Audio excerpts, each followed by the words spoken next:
Thank you, Sheriff. I want to finish up here with going back to Mr. Frazier, because he had, to answer your first question, an experience with the Warren Commission that I want you to hear about, because, briefly, your question to answer it is, it's not easy to get that particular rifle disassembled in a package as small as Oswald was supposedly carrying, or as Mr. Frazier reported he was carrying. Tell them about your trip to the Warren Commission, what they made you do in terms of cutting that brown paper that you told me I included in the book.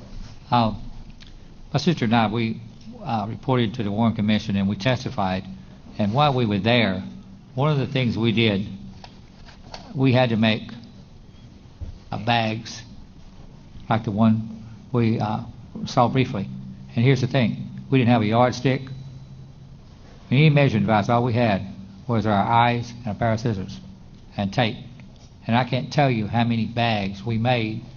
And it wouldn't let you make a bag, lay it over there where you could make it the same length. We had to do it from memory. And we did this countless times. And they tried very hard to make us change our testimony. And when we would not change our testimony, here's the punchline. They said, they simply don't know. And I said to myself, they have the gall to call you a liar, and you don't know what you're talking about. Where were they? Where were they that day? Out on a golf course somewhere 1,500 miles away, but they know more than you? Things like that is a baggage my sister and I, we've had to carry for many years. And she passed away last year, knowing that people believe everything they read.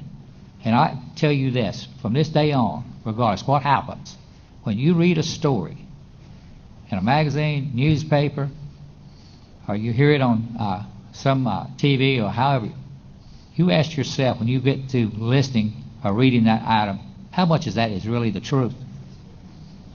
Not very much, frequently. Mr. Frazier, I want you all to read that story in the book. It's very powerful, and frankly, I used it as an example, along with several others, of how the Warren Commission, maybe they were right in their conclusions, but they frequently came across evidence that did not fit, and so they disallowed it. They would always say, well, that person's wrong. That person's wrong. That person misremembered. They weren't there. As Mr. Frazier said, he was there.